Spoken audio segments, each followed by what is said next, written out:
प्यारे बच्चों, हम लोग मेथड ऑफ चार्जिंग पढ़ रहे हैं और मेथड ऑफ चार्जिंग में हम लोग ऑलरेडी दो मेथड्स को डिस्कस कर चुके हैं। एक तो चार्जिंग बाय फ्रिक्शन और दूसरा चार्जिंग बाय कंडक्शन।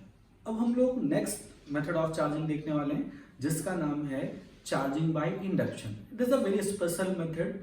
यहाँ पर ये जो आपका चार्जिंग मेथड है, यहाँ पर बॉडी को कांटेक्ट में लाने की भी जरूरत नहीं होती है और बॉडी आपकी चार्ज हो जाती है and this is a basically contactless charging process. तो यहाँ पर देखो है क्या कि अगर मान लो आपके पास एक अनचार्ज बॉडी है, आपके पास क्या है, एक अनचार्ज बॉडी है, मीन्स इसके पास कोई चार्ज नहीं है, अभी इस न्यूट्रल स्टेट में है तो और आपको इसको चार्ज करना है तो आप क्या करो, आप इसके करीब एक हैवीली चार्ज ऑब्जेक्ट लेके चले आओ। इसको आपको कांटेक्ट में नहीं लेके आना है, इसको आप इसके क्लोज में रख देना है। तो suppose this one is a rod जो कि ऑलरेडी नेगेटिवली चार्ज है। अगर यहाँ पे कोई नेगेटिवली चार्ज है तो जब आप एक इस चार्ज ऑब्जेक्ट को इस अनचार्ज ऑब्जेक्ट के करीब में लेके आओगे तो होगा क्या, यहाँ पे there is a rearrangement of the charges.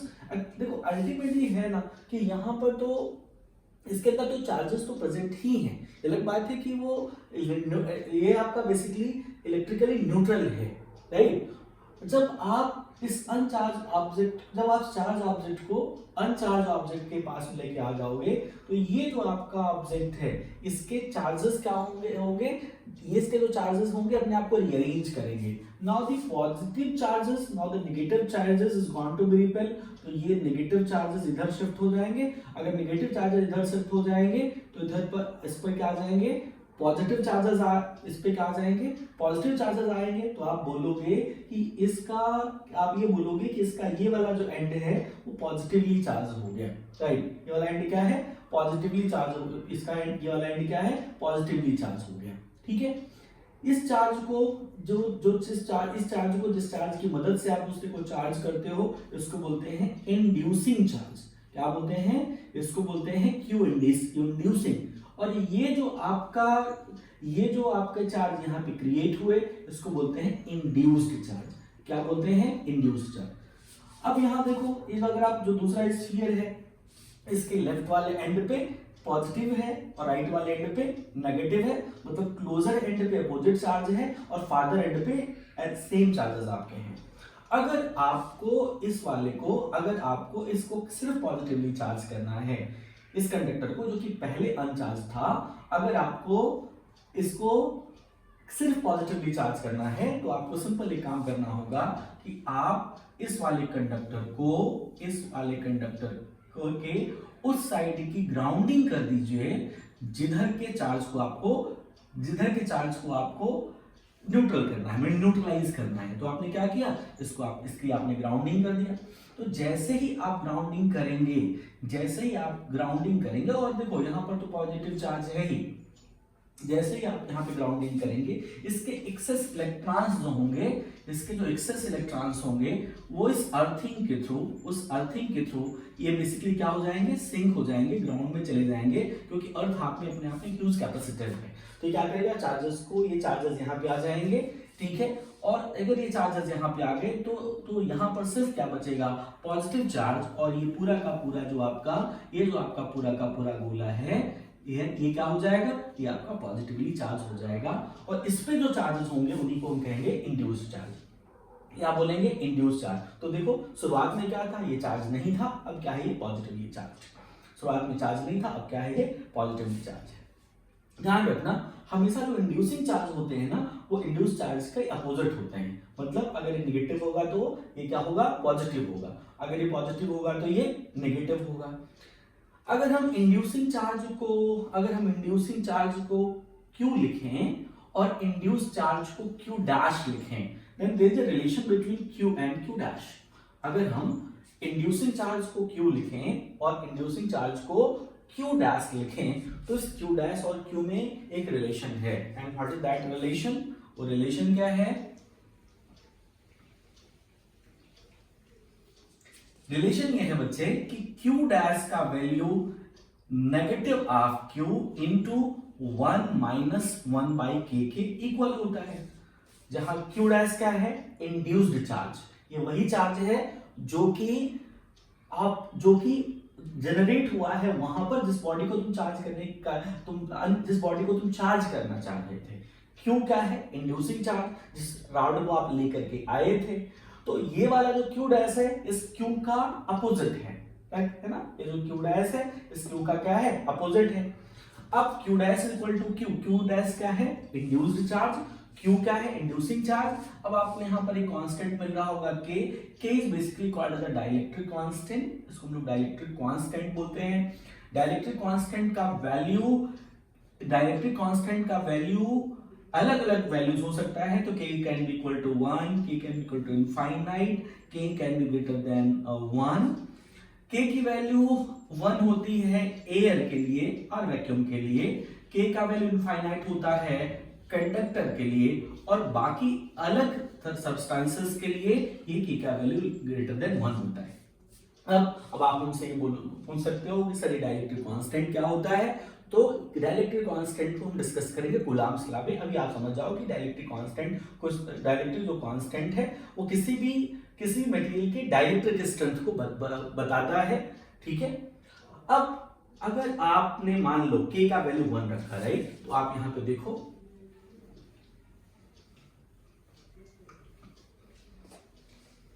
यहां देखो, अगर आपने मान लो k का वैल्यू 1 रखा है, so there is an air, ठीक है, अ वैक्यूम, तो q डैश बराबर क्या हो जाएगा? Minus q into 1 minus 1 by 1, 1 by 1 is 1, 1 minus 1 is 0, then q dash की वैल्यू क्या हो जाएगी? 0 के बराबर। इसका मतलब अगर आप किसी भी रॉड को चार्ज करके एयर में लेके आते हो तो एयर के जो पार्टिकल्स हैं वो क्या होंगे? उसमें कोई इंडक्शन के फिनोमेना नहीं होगी। ये मैं आइडियल केस के बारे में बात कर रहा हूं।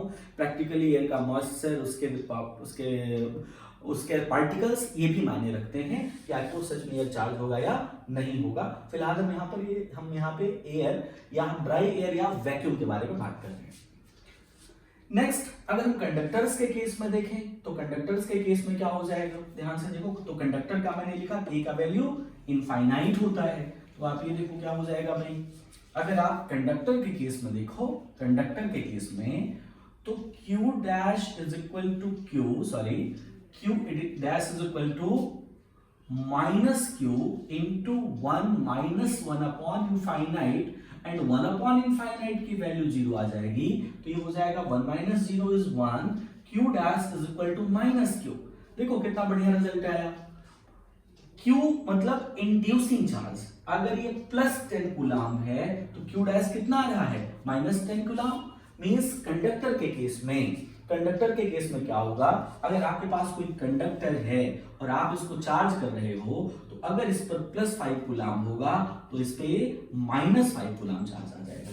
इक्वल एंड अपोजिट, किस केस में? कंडक्टर के केस में। अगर यहाँ पे प्लस क्यू तो यहाँ पे माइनस क्यू, पर ये कब होगा? जब ये कंडक्टर होगा, ठीक है।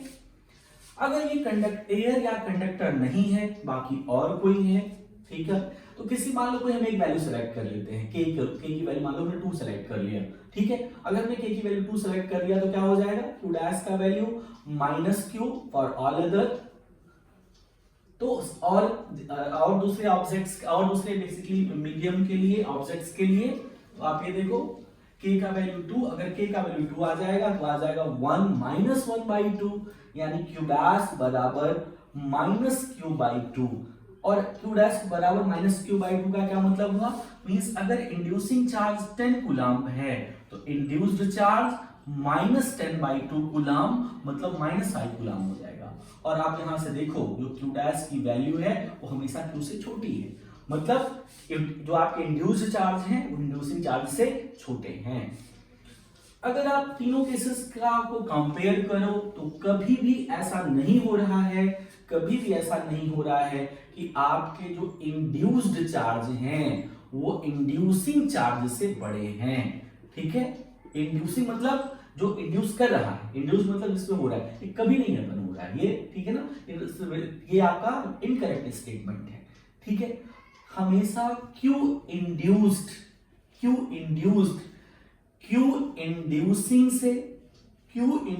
से या तो छोटा होगा या मैक्सिमम इक्वल हो सकता है, पर ये तो बड़ा होने वाला पर ये तो बड़ा होने वाला नहीं है।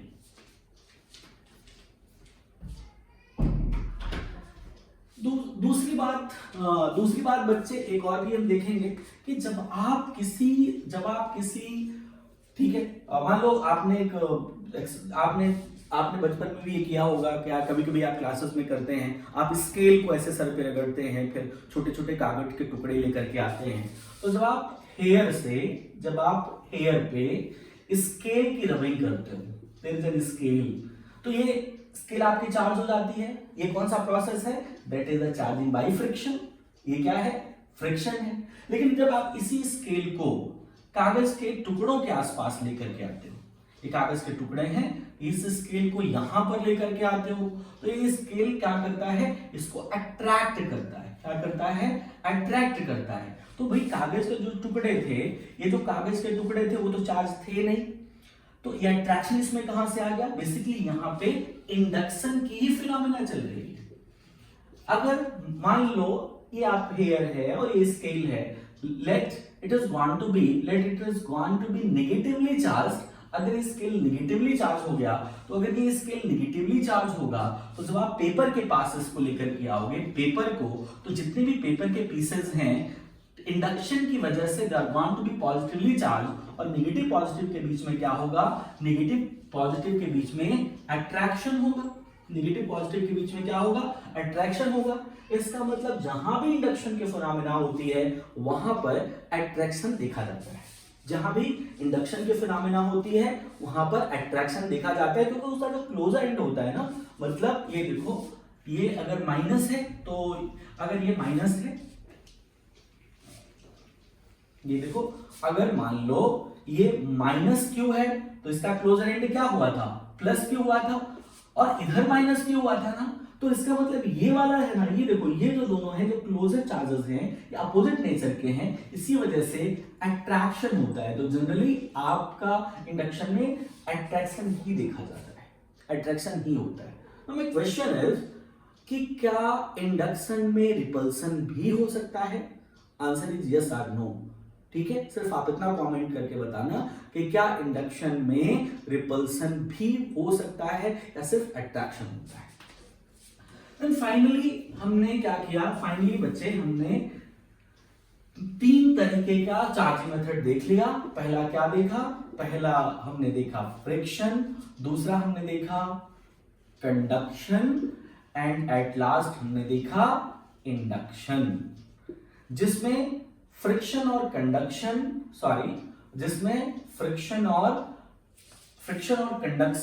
दोनों के लिए कांटेक्ट का होना जरूरी है, पर ये आपका कांटेक्ट लेस चार्जिंग मेथड है, राइट?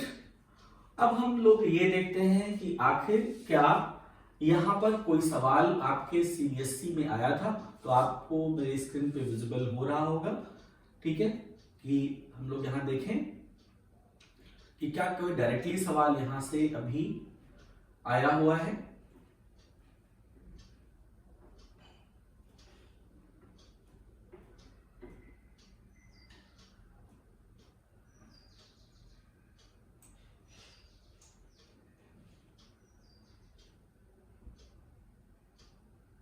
ओके, तो एक ये सीबीएसई आप ये देख रहे होंगे स्क्रीन पे, एक क्वेश्चन हमें दिखाई दे रहा है।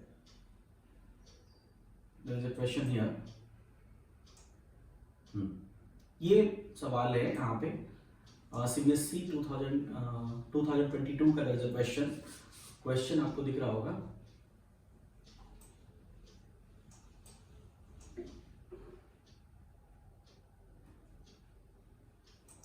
ओके, ये क्वेश्चन है, right. A negatively charged object X is repelled by another object Y. However, an object Z is attracted by object Y. Which of the following is most possibility for the object Z? देखो यहाँ पर, आप इसको देखो, इसका सही answer क्या होना चाहिए।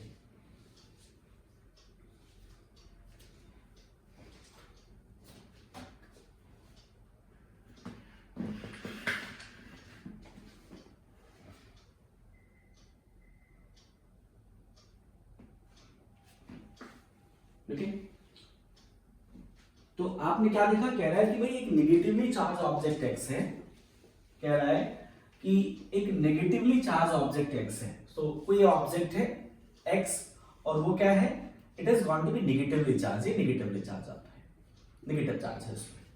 A negatively charged object x is repelled by another charged object y।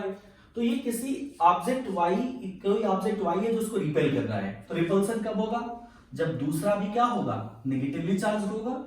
तो इसका मतलब ये वाला बच्चे कह रहा है कि अगर x नेगेटिवली चार्ज है और इसको y रिपेल कर रहा है तो y भी क्या हो जाएगा, y भी क्या होगा, y भी नेगेटिवली चार्ज होगा। ठीक है ना। However, an object is attracted to object y, लेकिन दूसरा कोई ऑब्जेक्ट है, ठीक है। So there is a repulsion, इसके बीच में क्या है, दिस इज अ रिपल्सन, यहां पे रिपल्सन है, और दूसरा कोई ऑब्जेक्ट z है, वो बेसिकली क्या है, however an object z is attracted to object y, है ना। तो ऑब्जेक्ट z है वो क्या कर रहा है, वो उस z और y के बीच में क्या है, देयर इज अट्रैक्शन, इसके बीच में क्या है, इसके बीच में अट्रैक्शन है।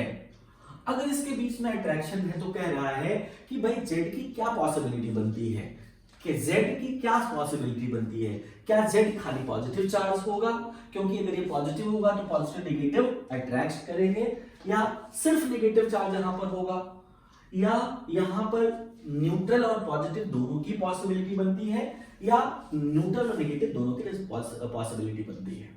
तो क्वेश्चन तो बहुत ही आसान है कि अगर x और y के बीच में रिपल्सन है तो बट ऑब्वियस है कि x पर अगर नेगेटिव है तो y पर भी नेगेटिव होगा, लेकिन अगर y और z के बीच में अट्रैक्शन है तो या तो z पे पॉजिटिव होगा, या तो z पे पॉजिटिव होगा, और अगर पॉजिटिव नहीं हुआ, लेकिन इसके अलावा भी कुछ हो सकता है, ऐसा हो सकता है कि z पर कोई चार्ज ही ना हो, मतलब ये न्यूट्रल भी हो सकता है, भाई इस पे अनचार्ज हो सकता है, ये बेसिकली आपका न्यूट्रल भी हो सकता है। अगर न्यूट्रल होगा तो भी इन दोनों के बीच में अट्रैक्शन होगा। रीजन क्या, अगर ये न्यूट्रल होगा तो यहां पर एक इंडक्शन के फिनोमेना काम करेगी, और इंडक्शन में यहां पे पॉजिटिव चार्ज आ जाएगा और यहां पर नेगेटिव चार्ज आएगा, और क्योंकि पॉजिटिव और नेगेटिव क्लोजर है तो यहां पर अट्रैक्शन हो जाएगा। तो अगर आप ध्यान से देखो इसमें कौन सा ऑप्शन सही होना चाहिए, then that should be the C option, means z या तो पॉजिटिवली चार्ज होगा या तो न्यूट्रल भी हो सकता है। ठीक है, तो ये आपके सीबीएसई 2022 का क्वेश्चन है, राइट।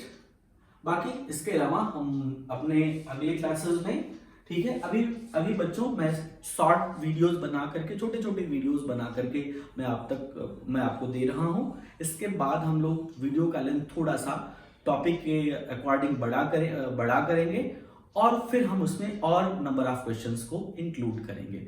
Thank you.